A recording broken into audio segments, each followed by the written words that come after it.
Hello, everybody. Mark Levin. This is Hour 2. Our number, 877-381-3811, 877-381-3811. A couple of them interest calls, and if I don't take them, I'll lose them.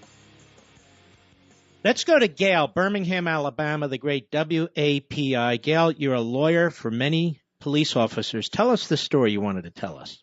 Yes, for at least 25 years, I've represented the law enforcement, public safety, firefighters, and law enforcement, represent police. It was not a celebration. Approximately 10 years ago, 3 of our officers were murdered. And since then, 2 additional officers lost their lives in the line of duty.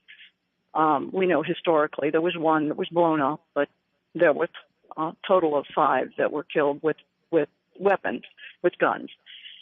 And I do want the public to know how much they have served our citizens and how they love their job.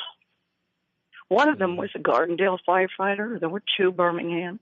One was known as RoboCop because how he looked, but how he loved his job.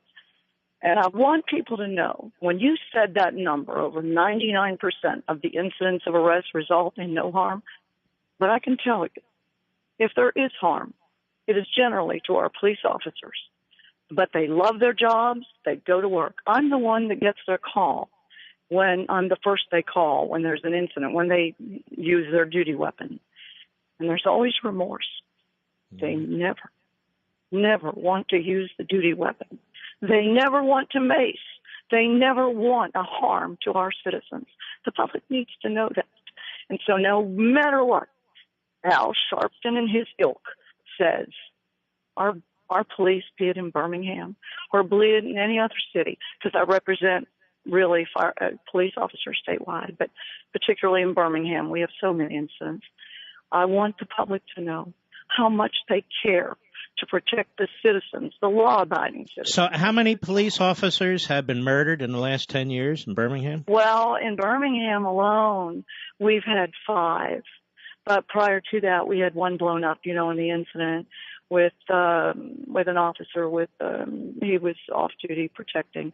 No, actually, he was on duty. He was protecting a clinic for abortion centers. But we have had 3 killed in 1 incident, and they've just, we've had 2 more since then. 1 just killed a month or so ago.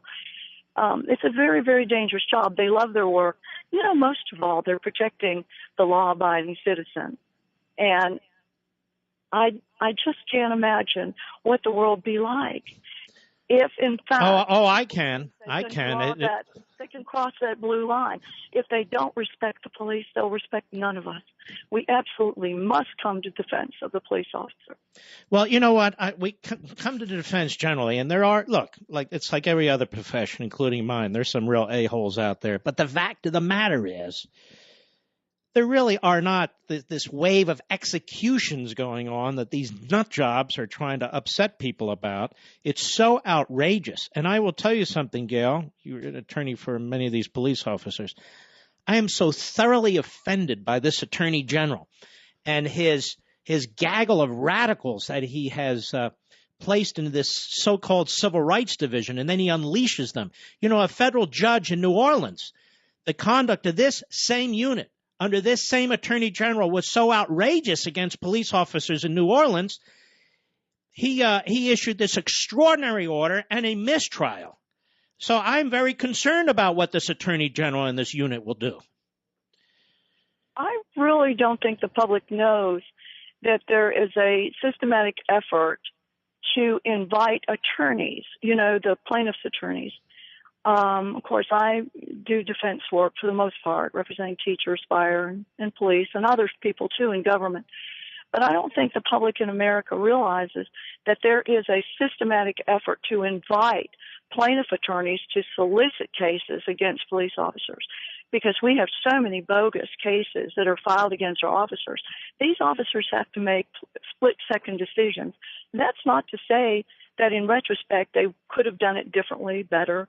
But at the time in which it occurs, they're invited to the incident. And that's what people do not realize. They don't get to the incident to cause the fight. They get the incident to protect people, to defend people. They're invited to the fight. and they do the best they can do with what they have available. And when people no longer trust their law enforcement, and when they truly have a government agency like Eric Holder's office or any of the others, when those folks or Sharpton and others want to have us no longer trust our police, this is a very sad day in America, because the police are, in fact, our neighbors. We go to church with them, and we break bread with them. They are our friends. All right, my friend, and you're a great advocate, and they need it. And I'm really troubled by lawyers on TV and at funerals and in other places making judgments and conclusions, and political hacks doing the same thing when the justice process hasn't played out and due process hasn't been played out. Thank you for your call. I very much appreciate it.